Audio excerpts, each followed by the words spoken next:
Ineditados. Conversas para além do livro. Um programa da editora UFSM.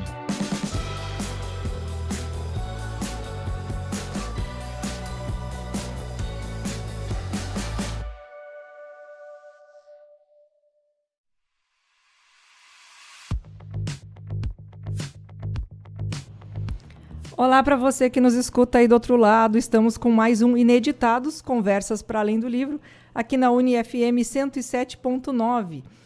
Hoje nós vamos falar com a colega Maria Aparecida Azolim, que é pedagoga aqui do CTE, o nosso Centro de Tecnologias Educacionais, que está trabalhando conosco desde 2021, e que vai conversar principalmente...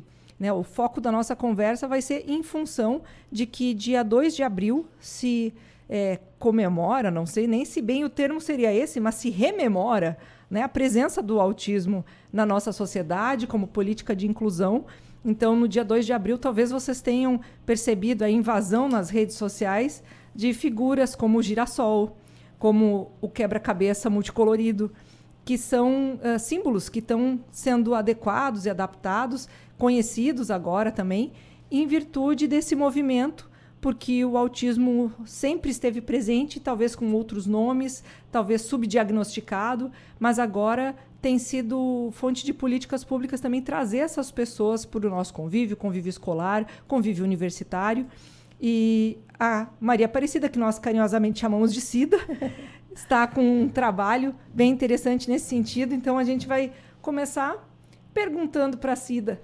Cida, o que a criança Cida via nas coisas do mundo, com seu olhar de criança, para se encantar e, em algum momento, se sentir puxada a trabalhar com pedagogia? Bom, boa tarde, Jéssica. Boa tarde, ouvintes da UniFM. Antes, quero te agradecer por esse convite. Realmente é um momento muito especial eu estar aqui contigo hoje. Fiquei bem ansiosa, porque eu gravo... Tu tem trabalho na rádio também, não podia ficar ansiosa. Não, colega mas da rádio. Aí que tá. Eu gravo o programa T-Move, aonde eu faço entrevista. Agora, ser entrevistada... O jogo virou, não é mesmo? Exatamente.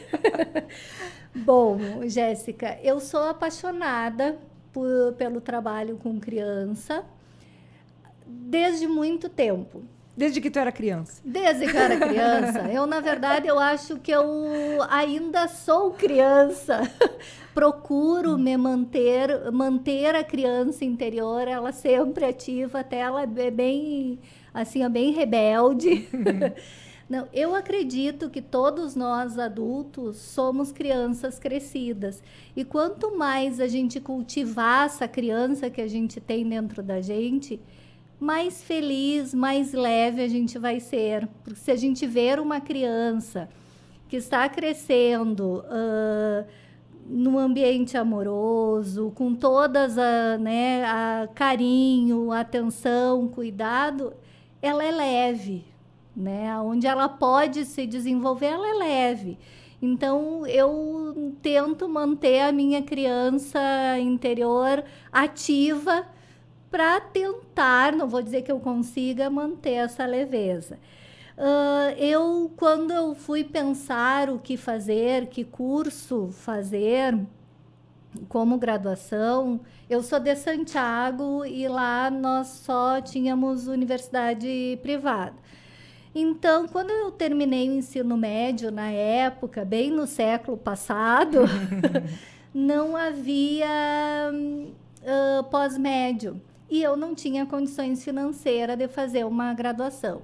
Então, eu fui fazer curso normal. Então, eu fiz 2 ensinos médios.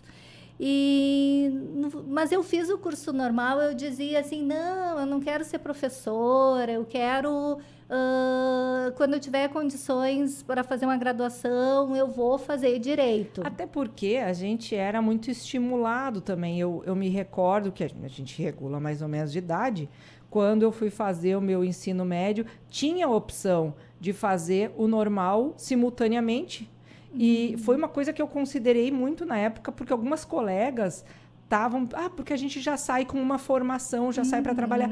Aí o meu pai, professor universitário, disse, não tem por que Santa Maria aqui, crescida e criada em Santa Maria, com uma universidade federal aqui, não tem por que não fazer uma faculdade. Vá, faz o ensino médio normal, né? Na época era o 2º grau.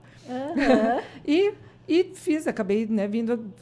se eu for contar, melhor nem fazer essa conta. Quanto tempo que eu estou na UFSM, se contar desde a graduação. Né? Mas era uma coisa que eu me recordo que era um plus.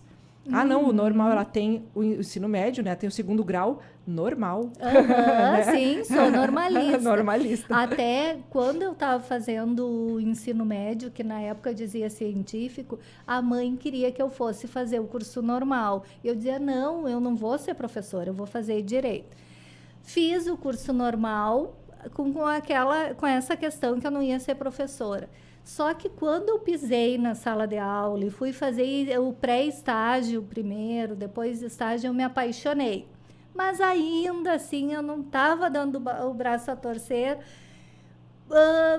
Começou pedagogia em Santiago e eu disse, vou me inscrever em pedagogia. Mas em julho ia começar no 2º semestre direito. Eu digo, não, começo pedagogia e em julho mudo para o direito. Bom, me apaixonei. Fiz pedagogia, depois acabei fazendo licenciatura também em História, porque eu acho que a educação é o que eu gosto de fazer, o que eu gosto de pensar, o que eu gosto de estudar. E a possibilidade de trabalhar com criança é algo assim que me motiva muito. Eu trabalhei bastante tempo com alfabetização. E eu dizia assim, séries finais, ensino médio... Mas a alfabetização, eu sempre achei que era ali que eu vi o resultado do meu trabalho. Nas outras séries, tu acaba demorando mais para ver, né, algum resultado. E a alfabetização não, é ali. É meio mágico, né? É mágico, é fantástico. Então, trabalhar com criança sempre foi uma grande paixão. E depois, vamos lá, tu fez o teu mestrado... E depois o doutorado, fez o doutorado em educação, né, fez aqui já na UFSM. E tua especialidade em gestão escolar, quer dizer, tu foi realmente abraçando a educação na tua vida, né? Em todos os caminhos, com gestão, sim. Depois o doutoramento em educação e, na sequência, vindo trabalhar aqui com tecnologias educacionais. Então, o teu cargo aqui, né, é pedagoga, mas é interessante porque tu é uma professora também de vários professores, né? Acaba tendo essa correlação porque tu gerencia uma equipe multidisciplinar lá no CTE. Não gerencio, eu trabalho junto. Ok, mas existe ali a equipe multidisciplinar mas acaba... eu me expressei mal, porque essa gerência também é tua, é de si, dentro do espaço, sim, né? Sim. Mas aí eu penso, né, me recordo que tu tem também uma formação em psicanálise. Então, como é que é? E tem um programa aqui na rádio, né? Como é que isso foi se aproximando, assim? Ai, Não, eu fiz, a gestão surgiu... Bom... Antes de eu vir para cá, eu era professora no estado do Rio Grande do Sul. Me exonerei depois de 22 anos na docência. A especialização em gestão surgiu por necessidade, porque eu estava na gestão da escola. Depois, o mestrado... Era um grande sonho fazer o mestrado e ele tinha um foco na gestão educacional. E eu fiz sobre o adoecimento laboral, toda a minha pesquisa, especificamente a síndrome de burnout, que já era um tema lá da monografia da especialização, porque eu tinha assim, uma grande preocupação de ver colegas adoecendo, porque a escola que eu trabalhei 22 anos foi a escola que eu estudei 11 anos. Então, toda a educação básica. Então, muitos colegas foram meus professores. e eram super motivados, me motivaram a ser professora. E, de repente, quando eu volto como colega, eles estavam muito diferentes, né? Adoecidos, angustiados, deprimidos, e eu queria entender esse processo. Então, eu fui estudar sobre isso. Porque, num certo momento, tu sai da escola, fica um tempo fora, e quando retorna, tu encontra esse cenário. Exatamente. E daí fiz o meu mestrado pensando essa questão, comparando a síndrome de burnout a um bicho-papão. Só que daí, assim, eu pensava, nossa, eu sou pedagoga, eu quero entender mais o ser, a psique, quero entender mais isso. Daí eu fui fazer o curso de psicanálise. Não tenho pretensão nenhuma e não objetivo algum dia clinicar, mas foi algo assim que me deu um suporte bem interessante para me entender principalmente, né? E assim entender o outro. Daí no doutorado, que daí eu fiz aqui, eu mudei de foco, né? Não mais o professor, mas sim a criança da educação infantil. Eu pesquisei a partir de biólogos culturais chilenos, que é o Humberto Maturana e a Ximena Dávila, sobre o caminho do amar, imaginando, construindo outros mundos na educação infantil. Então, mudei o foco, mas sempre pensando nessa questão da qualidade da educação, de uma escola mais amorosa, de uma escola mais generosa, acolhedora. E tu falaste no início da questão do autismo, né? Eu acho que esse dia 2 é um dia para a gente pensar, para a gente refletir sobre o autismo e sobre a infância, principalmente. Nós temos, agora, né, o dia 2, eu pelo menos não me recordo de em anos anteriores isso ter sido tão pregnante, né, nas redes. Então, me despertou também para a gente fazer um programa sobre isso, porque assim a gente também cumpre o nosso papel dentro, né, dessa divulgação, porque, coincidentemente ou não, nós estamos envolvidas, né, em diferentes etapas, em diferentes momentos, num trabalho muito legal que faz parte do Projeto Rede, que a professora Regina já foi entrevistada aqui no mês passado, uma fala muito generosa, muito empolgada sobre o Projeto Rede. E tu tens a coleção Mundo de Samantha, que são 10 livros, cada um contando sobre essa visão de mundo pelo olhar de uma menina autista.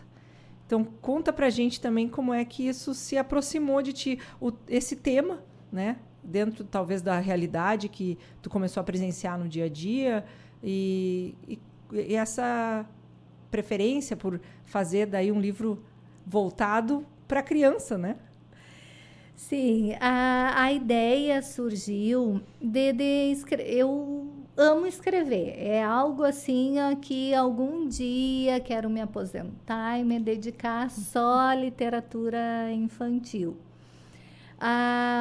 O ano passado lancei um livro que é o Olavo e o Plátano Mágico, pela editora Cordel de Prata, de Portugal, que foi meu primeiro livro infantil, né, um livro ilustrado. E daí vi que é o que eu amo fazer, que é escrever e escrever para a criança. Então surgiu a ideia de fazer uma coleção com temas que é envolto ainda de muitos tabus, preconceitos e que tem pouca bibliografia para se trabalhar na escola. Então surgiu o mundo de Samantha, e aonde a Samantha é uma menina autista, e foi bem difícil para eu escrever, para eu começar a produzir a história, porque eu não sou especialista em autismo. Então eu tive que pesquisar, ler, assistir filme, assistir série, eu fui para a bibliografia para entender, né, para construir esse personagem, que é a Samantha, uma criança de 4 anos, que ela está dentro do espectro autista, mas também ela é negra e ela é filha de pais homoafetivos. Então, a ideia da Samantha em todos os 10 livros, é falar de amor, né? Da aceitação, né? O livro em si, cada livro, daí tem um que fala sobre os diferentes tipos de família, tem o outro, né, que fala especificamente sobre o autismo, um sobre a questão da cultura, dos povos originários, um sobre o meio ambiente, outro sobre livros e telas, que o uso de telas por criança é algo que no momento é o que mais me preocupa. Sobre o racismo, o empoderamento feminino. E o 8º, as diferentes formas de sentir o mundo, que é sobre uma coleguinha surda da Samantha. O 9º e o 10º estão em construção ainda. Então, a ideia, o que está em todos os livros é o que eu desejo transmitir, o que eu quero sinceramente passar é sobre o amor, sobre a aceitação, sobre o respeito ao outro, sobre a generosidade, sobre o cuidado com a gente mesmo, o cuidado com o outro, o cuidado com o ambiente, que é a única casa que a gente tem, que não tem um lá fora, e que se a gente não trabalhar isso com as crianças, é complicado, mas principalmente se a gente não mudar. Porque às vezes a gente ouve assim, as crianças são o futuro. Eles não são o futuro. É uma responsabilidade que a gente dá para as crianças que são absurdas. Nós somos o futuro, porque as crianças elas vão ser exatamente como os adultos com quem ela convive. É um ciclo, né? Como é que elas vão quebrar um padrão se é o único padrão que a gente entrega não é condizente com o futuro que a gente quer, né? Jéssica, e é fácil a gente dizer assim, não, as crianças são o futuro, daí a gente se exime, né? Não, é a criança, eu não preciso fazer nada. Daí eu vou... estaciono em lugar proibido, eu jogo lixo no chão, consumo, fico vidrado 10 horas por dia numa tela e quero que o meu filho se comporte, que seja educado, que respeite, que não jogue nada no chão.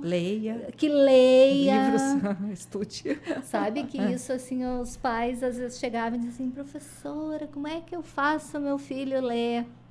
Lendo? Eu digo, qual foi o último livro que tu leu? Nem lembro.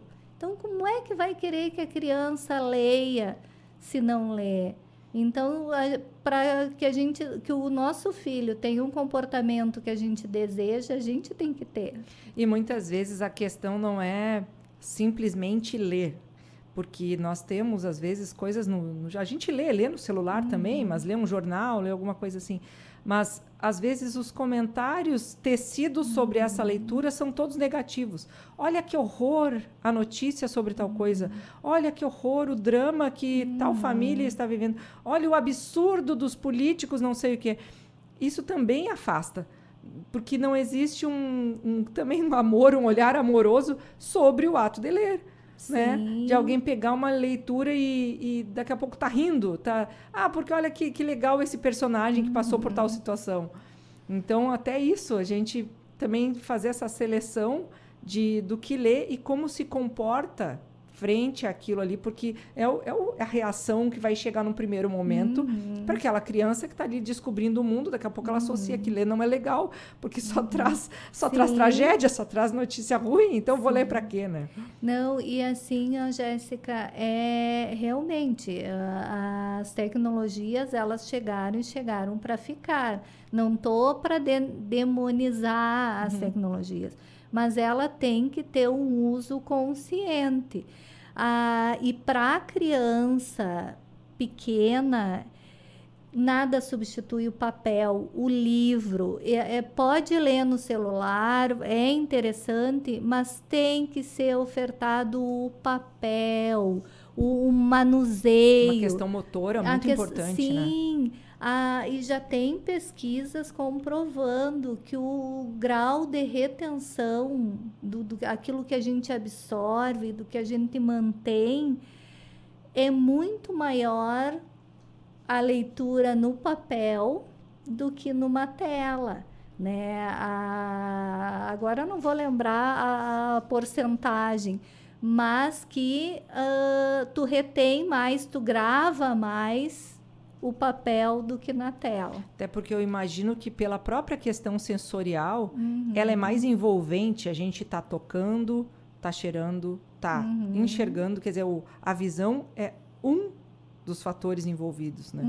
Enquanto que numa tela toda não tem textura, é tudo igual, né? E a informação da luz, Então eu imagino que seja quando a gente fala assim a questão do afeto, né, do afetar-se por aquilo que está sendo manuseado, vira um outro tipo de objeto, né? A gente trabalha muito ali na editora a coisa do livro como um objeto de afeto, quer dizer, por que o livro está aí até hoje? Porque tem gente que até hoje gosta de pegar e sentir, porque tem um verniz numa capa, tem alguma coisa para marcar a página dentro, que é um acessório diferente. Quer dizer, são outras dimensões sobre aquele objeto que está trazendo uma informação que não é só a informação que sendo jogada. Tem um relacionamento ali. Tem gente que é muito ciumento com o seu livro, que não empresta, tal, porque aquilo ali desenvolve um carinho, né? E daí, então, a gente retoma, né, volta para o mundo de Samantha nesses 10 futuros volumes. Ainda não tem os 10, mas estão em processo, né? Que justamente pela questão de acessibilidade também a gente está transformando em outras plataformas. E que tu tá fazendo um trabalho divino. Ai, o Bumba, Samantha, na tua voz. Eu tô fazendo os personagens, daí a gente está fazendo essa construção conjunta, porque me remete muito, né? Nos remete muito à coleção Disquinho, que era uma coleção que tinha lá nos anos 80, que eram uns disquinhos coloridos com histórias clássicas, né? Branca de Neve, Chapeuzinho Vermelho, Cinderela, enfim. E a gente quer fazer nós brincamos que é a novelinha do mundo de Samantha, né? E me chama muito a atenção, assim, de um jeito muito positivo a forma como os temas vão sendo encadeados, porque justamente o primeiro livro é um personagem imaginário que apresenta esse mundo. O primeiro livro, eu brinco que ele é quase um manual de instruções, assim, do que está por vir. Então, ele faz um panorama geral. E o que eu gostei de ver é que nós, em termos de multimídia, a gente percebe sempre um padrão de autista, que é o autista um pouquinho gênio. Que ele é... Agora a gente tem aí recentemente, eu acho que é o Jovem Sheldon, que é um seriado recente aí, enfim, falando de um personagem que já é um spin-off, né? Ele já é de um outro personagem consolidado do Big Bang Theory, e daí fizeram... E é um jovem autista. Eu não estou questionando a construção do personagem autista. Ele é um jovem autista, mas ele é um jovem que a gente sabe que no futuro virará um gêniozinho. Aí nós temos lá uma advogada extraordinária. Que é lindo, é um amor. Mas ela é uma advogada extraordinária em vários sentidos. Ela é muito competente também. Então, a gente vê uma criança que, no caso da Samantha, o Buba, que é esse personagem imaginário, explica lá no início as crises que ela tem, como é que ela se comporta. Isso nem sempre fica evidente no próprio The Good Doctor, que ele tem uma dificuldade de relacionamento, mas ele é um médico super competente. E ele tem algumas questões ali, mas ele é um médico, afinal de contas. Então, sempre tem essa... Pelo menos assim, eu digo sempre, mas também é algo que eu venho me aproximando muito recentemente. Mas sempre tem essa verificação do autista que é diferenciado.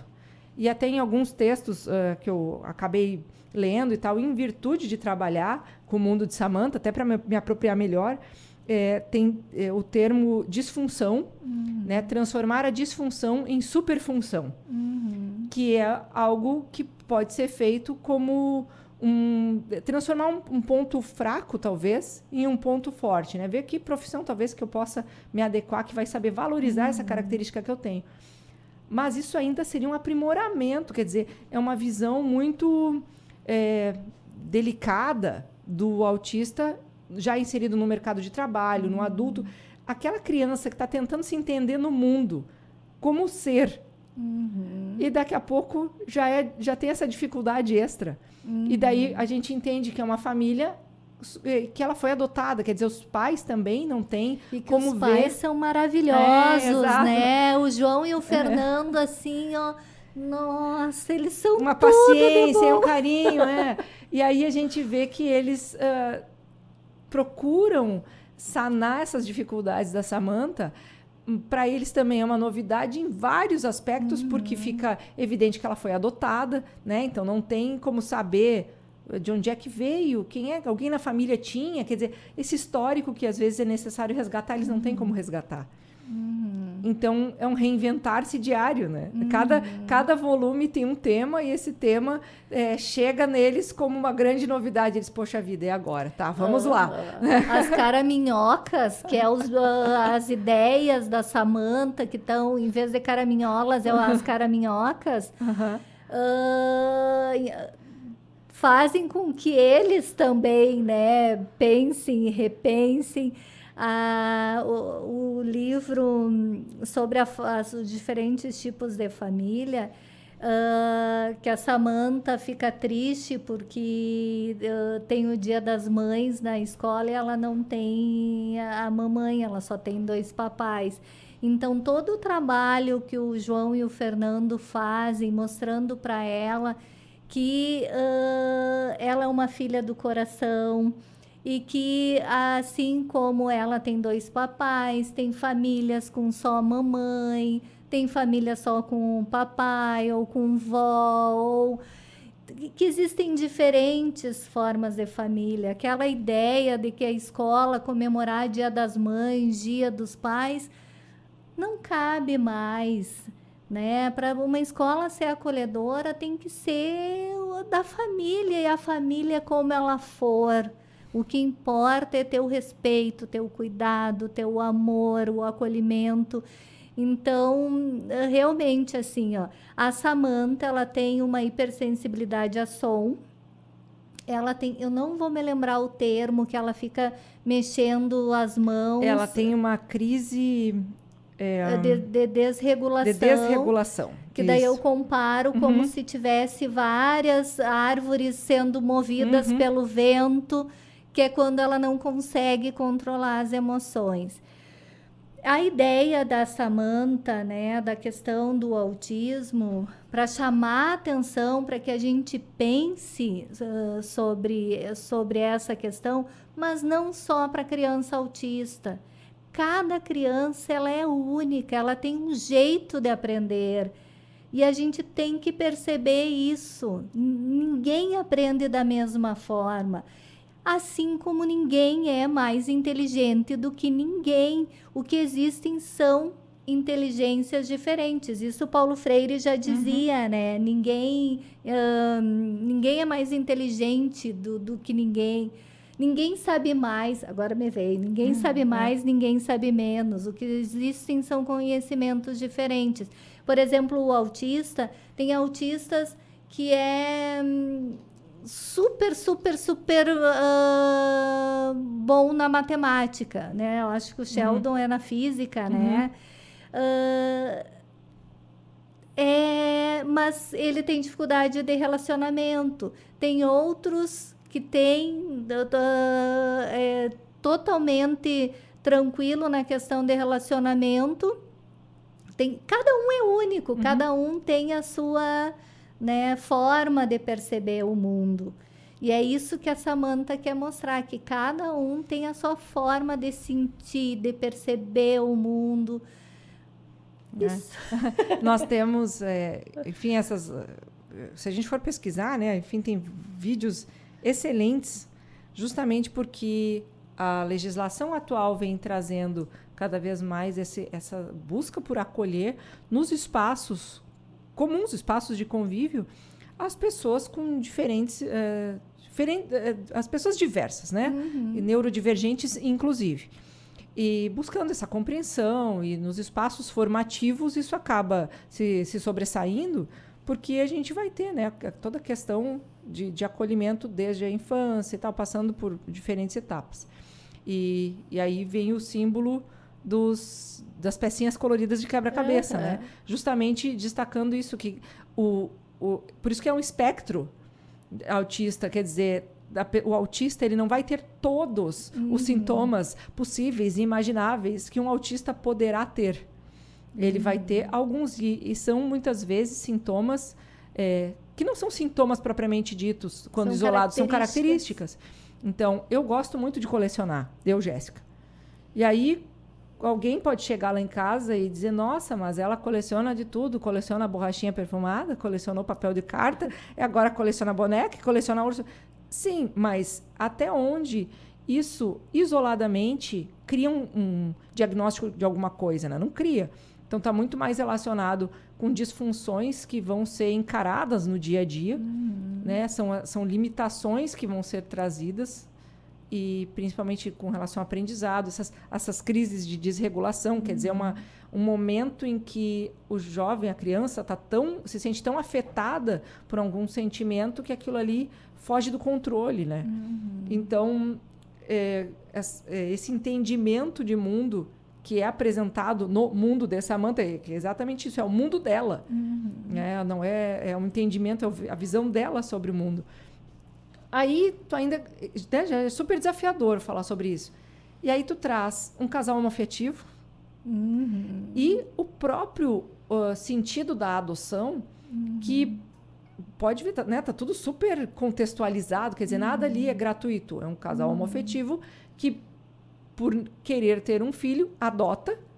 Essa adoção vem porque eles querem uma criança independente de qualquer coisa, ela vem por amor.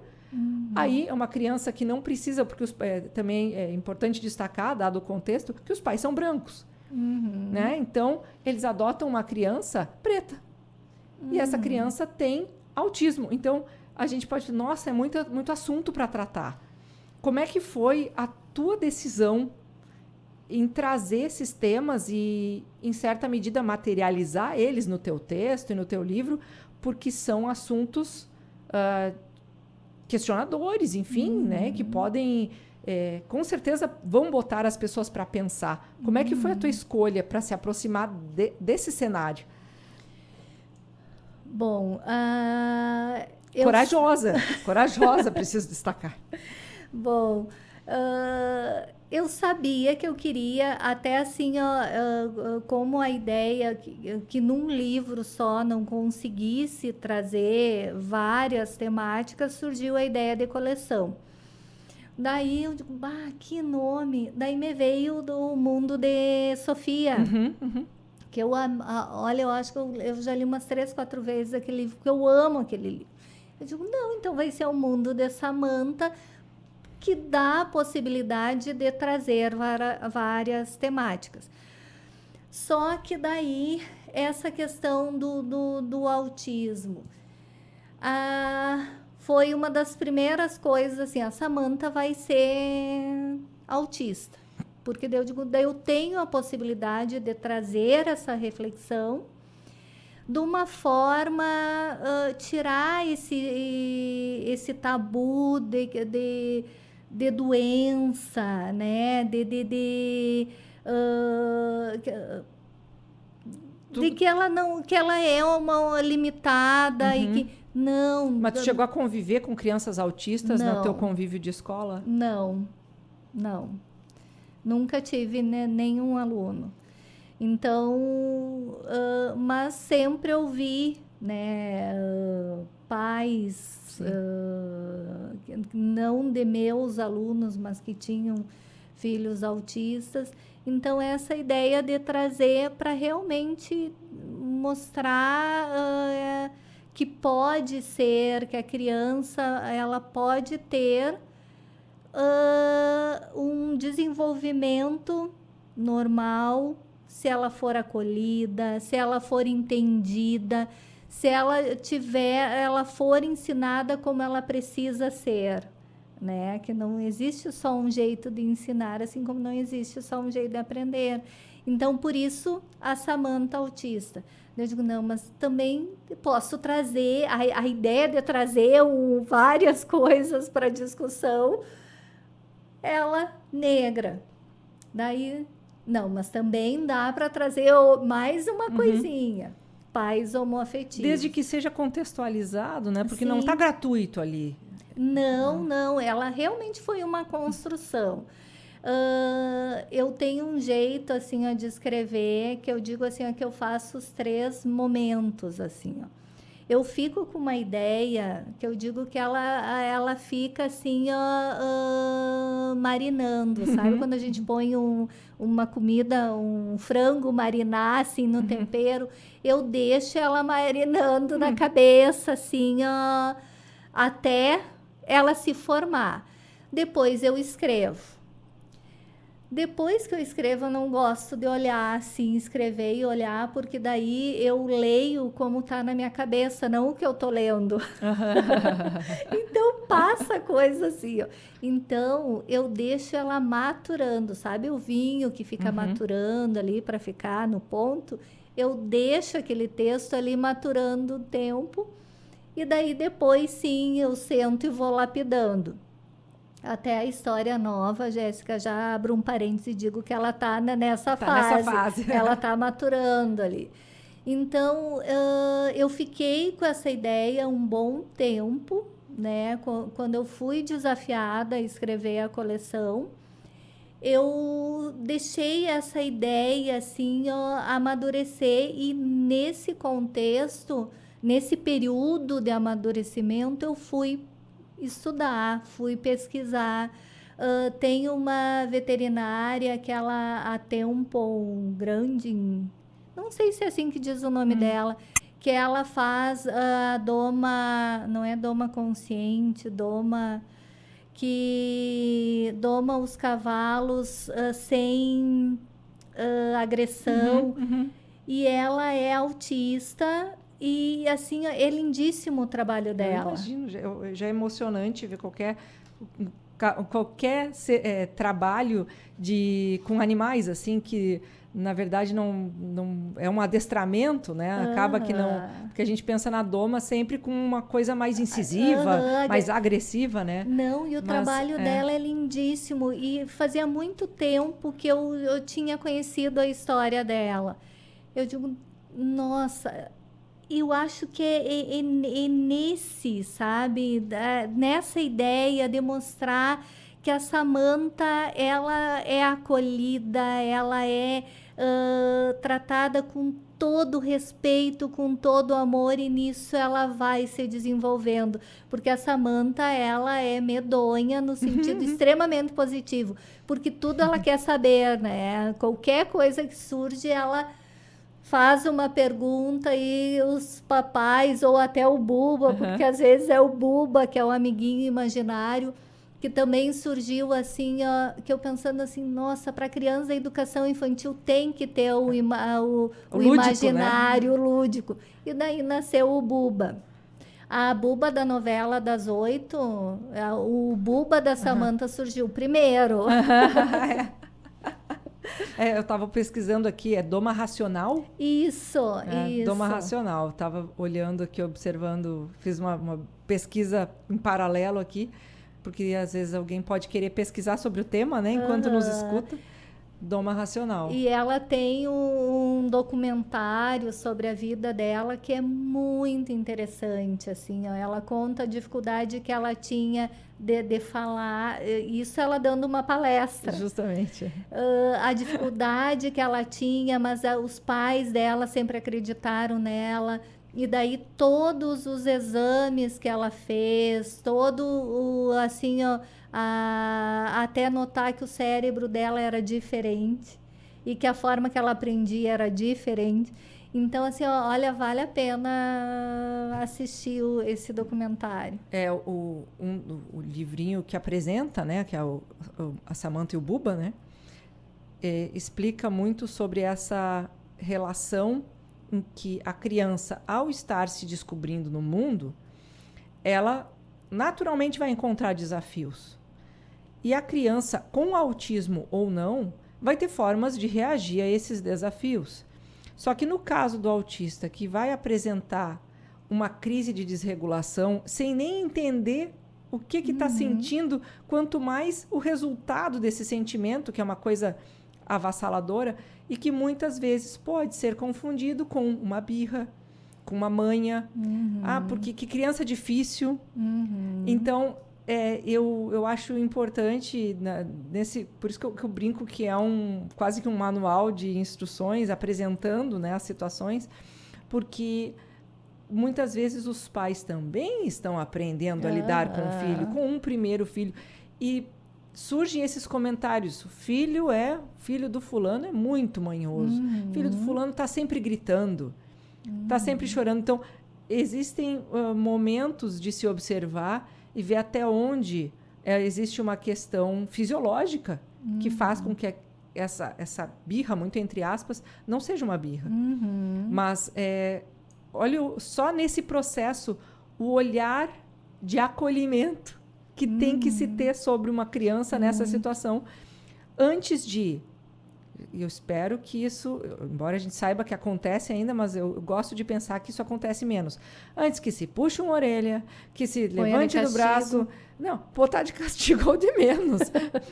Né? Porque lá em casa você vai ver, não vou fazer, não vou te dar uma tunda no mercado, mas em casa a gente conversa, né? E às vezes a criança também nem entende o que está acontecendo com ela. Quanto mais saber o porquê que esse sentimento tão avassalador chegou naquele momento, ela também não sabe.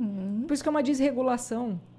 Ela não sabe se regular ainda. Nem uma criança pequena saberia, quanto mais alguém que está numa situação neurodivergente. Aí autismo sendo uma, né, delas. Não, e nesse livro do Buba e da Samantha, só vou colocar um parêntese. Esses livros, né, Jéssica, eles vão ser distribuídos gratuitamente nas escolas. Todo o material do audiobook, a novelinha da Samantha, e os livros e todo o material da Rede Básica logo vai estar disponível gratuitamente. Nesse livro, do Buba e da Samantha, que é o manual, e realmente assim, eu fico bem feliz de tu ter entendido isso, porque realmente era essa a intenção, que ele apresentasse o que era o autismo. E uma das características do espectro autista é a questão da dificuldade de entender as suas emoções. Não só a criança autista, as crianças em geral têm a dificuldade. Até nós, né, Jéssica? Às vezes a gente não sabe o que está sentindo, tá? Eu não sei o que eu tenho hoje. Então, tem uma ginástica historiada no meio do livro, que é uma proposta da professora ir contando a história e as crianças irem fazendo.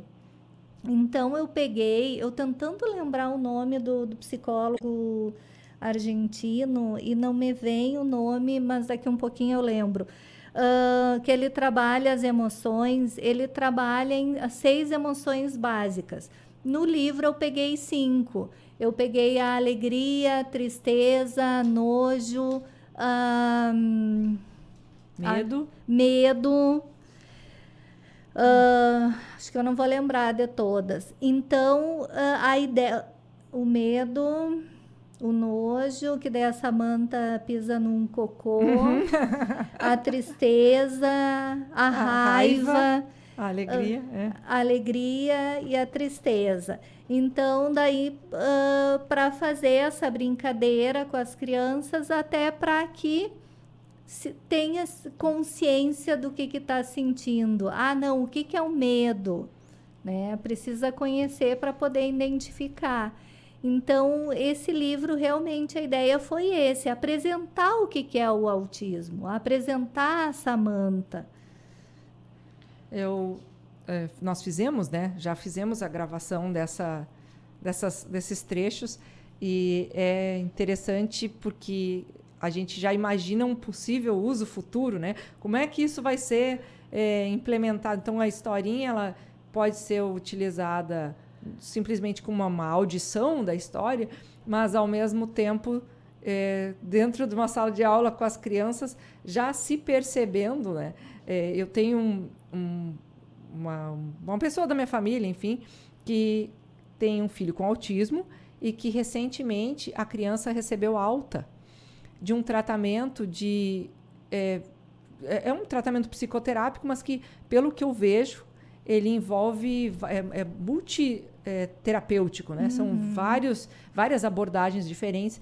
E eu fico pensando no quanto essa criança, que agora deve estar com 6 anos, nos últimos 2 anos ficou fazendo terapia, 2 ou 3 anos ficou fazendo terapia por 20 horas semanais, para conseguir se entender e se autorregular, né? Ele foi considerado autônomo, agora ele consegue ir para uma escola e conviver normalmente, se entendendo. Aí eu fico pensando, isso realmente é até para adultos. Talvez esse pequenino vai chegar muito mais preparado para a vida adulta, porque numa primeira infância ele foi educado, foi acolhido a se manifestar, a nomear o que está sentindo. Então ele acaba tendo um repertório que muitas vezes a gente vai procurar também por necessidades outras, mas só quando é adulto, né? E ainda assim com, às vezes, muita resistência de entender, né? Realmente, eu tenho que procurar uma terapia. Isso está me prejudicando. Normalmente, é só quando a pessoa sente um prejuízo, seja na vida profissional, seja um burnout, né? Uma depressão. Uma depressão. A pessoa pensa, eu preciso explorar isso que eu estou sentindo. E no caso dessa situação específica, a criança autista, eu não tenho a menor dúvida de que ele já vai sair mais preparado para o mundo do que talvez outras crianças que não são autistas. Porque teve a oportunidade de se conhecer e de criar esse arcabouço que vai lhe dar segurança na hora de tomar uma decisão, de se entender uma dinâmica do que está acontecendo, né? Então, e daí, claro, eu já fico pensando no teu lado de terapeuta também, que é como as coisas se conversam, né? E se complementam. Mas eu acho, Jéssica, assim, ó, quando tu diz que tu fica imaginando, assim, ó, né, a aplicabilidade, né? Toda a coleção, quando eu escrevo exatamente como professora da educação básica, pensando assim, não, isso vai ser legal, isso a professora vai poder trabalhar, isso como se eu tivesse em sala de aula. Então, eu acho que realmente é assim, ó, eu sempre uso um pensamento do Fernando Pessoa que diz assim, ó, sim, sou eu tal qual resultei de tudo. Quando quis, quando não quis, tudo isso me forma. Nós somos a construção de tudo aquilo que a gente viveu, né? Então, a Samantha é a construção exatamente da minha história de vida, né? Que tá em cada página, em cada tema, né? Porque são coisas do nosso dia a dia também, e em um dado momento, enfim, é inevitável pensar que essas crianças que vão ter uma oportunidade de refletir sobre os seus sentimentos em sala de aula,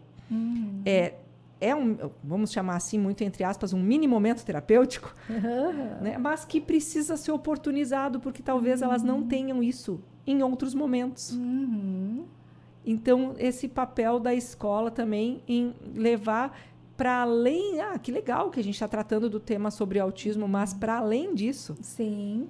E de oportunizar esse momento, porque talvez elas não tenham, nem em outro momento. Sim, e cada livro, ele tem atividades. Então, é bem realmente com a ideia pedagógica de ser trabalhado na educação infantil e anos iniciais, primeiro e segundo ano. E eu tenho que falar das ilustrações, né? As ilustrações, caros ouvintes, é a coisa mais linda do mundo.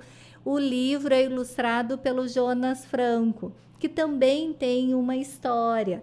O Jonas foi meu aluno lá em Santiago, foi meu aluno no ensino médio e um ilustrador fantástico. As ilustrações, assim, ó, é de outro mundo. Então, eu acho que quando ele estiver pronto para distribuição, eu acho que vai ser bem legal.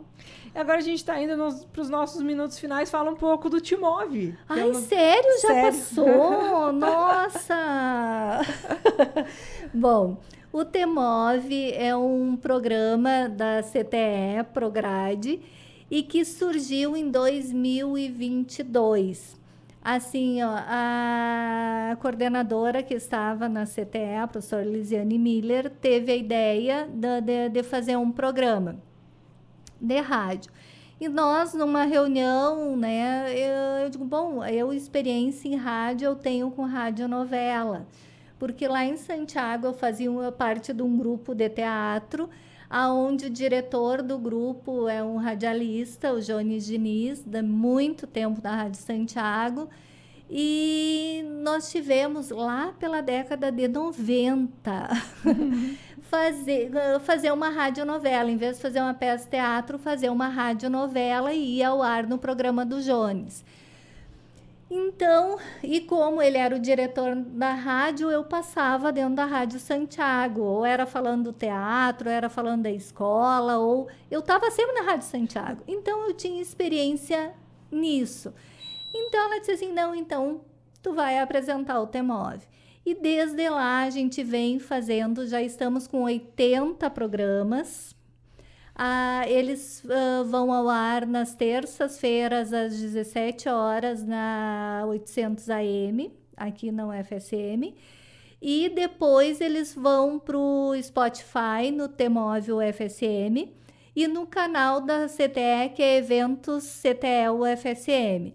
Lá nós temos, assim, um repositório de entrevistas com pesquisadores, educadores, do Brasil e do mundo. Esse ano a gente teve entrevista com Boaventura, com Bernard Charlot, Celso Vasconcelos. Essa semana tem gravação com José Carlos Libânio. E muita entrevista muito legal. Quem gosta de educação, quem tem curiosidade ou quer fazer uma pesquisa para ver o que o determinado autor fala, procura o Te Move, que tem muita entrevista legal lá. E são co-irmãos, então, porque o Ineditados também é de 2022. A gente começou aqui também. São irmãos? Irmãozinhos. Só que vizinhos. São vizinhos. Exato. Tu pela M e eu pela FM, isso aí. E, bom, a gente vai encerrando o programa. Eu queria agradecer imensamente, então, essa conversa que a gente teve, essa 1 hora do teu tempo, da tua disponibilidade, para a gente estar aqui, podendo se conhecer ao vivo também, que até então nós só tínhamos... Só o WhatsApp. Só no WhatsApp. Então, muito obrigada pela tua presença e por esse trabalho que está sendo desenvolvido e também pela confiança no meu trabalho. É fantástico. Fazer essa criação conjunta. Ai, Jéssica, eu te agradeço, assim, por essa oportunidade tão gostosa dessa conversa, de eu poder falar nas coisas que eu gosto, que eu acredito. Muito obrigada. E muito obrigada pelo trabalho da Samantha, que, assim, é divino. E realmente, assim, o teu trabalho é fantástico. fantástico. Eu não convidei para receber elogio. Não, mas o elogio tem que vir. Eu agradeço muito. Eu acho que está ficando um trabalho muito diferenciado, que acho que é importante também destacar aqui o trabalho do Márcio, né? Márcio Echeverri, que está fazendo a nossa... toda a parte de produção de áudio, né? A parte musical e efeitos e a montagem dos áudios, né? Porque nós temos aí uma pessoa também com experiência internacional, né? Agora, recentemente, na semana passada, a gente teve a exibição do filme Cartas de Filipe, que foi também produção de áudio do Márcio. Então, são, enfim, produções audiovisuais que a gente consegue até antever potencialidades outras, né? Porque eu já fico pensando Bom, isso vai estar disponível não só aqui, a gente fala muito em UFSM, né? Enfim, rede estadual de ensino e tal, mas a gente sabe que é um projeto do MEC para o Brasil inteiro. Sim. Jéssica, deixa eu aproveitar a oportunidade de agradecer a professora Regina também, né? Se não fosse o apoio e a motivação, porque ela é uma pessoa assim que não deixa a peteca cair, né? Um agradecimento especial à professora Regina por ter possibilitado que a Samantha existisse, porque se não fosse ela... eu teria a ideia, mas ela não iria para frente. Então, assim, o meu muito obrigada à professora Regina. Eu não também, vou dizer o sobrenome dela, porque o sobrenome dela não é muito difícil. A professora Regina Ehlers. Isso. Um beijo para a professora Regina, que já passou aqui pelo Ineditados também, com uma... enfim, ela é uma pessoa muito motivada e muito motivadora, né? Então, nós temos aí que agradecer, sim, porque ela conseguiu congregar uma bela de uma equipe, né, que está dando asas a uma série de produtos culturais que nós já sabemos aí de alguns outros resultados, né, de pessoas que se apropriam porque são coisas de Creative Commons, né? Então, a gente pode distribuir, fazer o uso, e outras pessoas que se sentirem inspiradas por essas ideias podem fazer resultados similares, né, nas suas escolas, nos seus municípios. Então, acaba sendo um grande disseminador, um hub, né, de várias ideias que podem ser replicadas. Então, isso como uma rede, que é como o próprio nome do projeto, né? Uma rede de construção de saberes para um país tão grande como o nosso, acaba sendo... enfim, a gente vê resultados que chegam a fugir da nossa alçada, né? Coisas que a gente nem imaginava e que depois dizem, a gente se sentiu inspirado por essa equipe lá na UFSM. Então, nosso agradecimento. Verdade. Então, a gente planta a sementinha. Exato. E depois o produto ganha vida, né? Já não é... A gente cria para o mundo, né? Exato. Todos os filhos a gente cria para o mundo. Cida, muito obrigada pela tua participação. Eu que agradeço. E para você que nos escutou, um grande abraço. Continue conosco, nos siga nas nossas redes, @ineditadospodcast, @editora-UFSM e @livraria e grife UFSM. Um grande abraço e até semana que vem. Ineditados. Conversas para além do livro. Um programa da editora UFSM.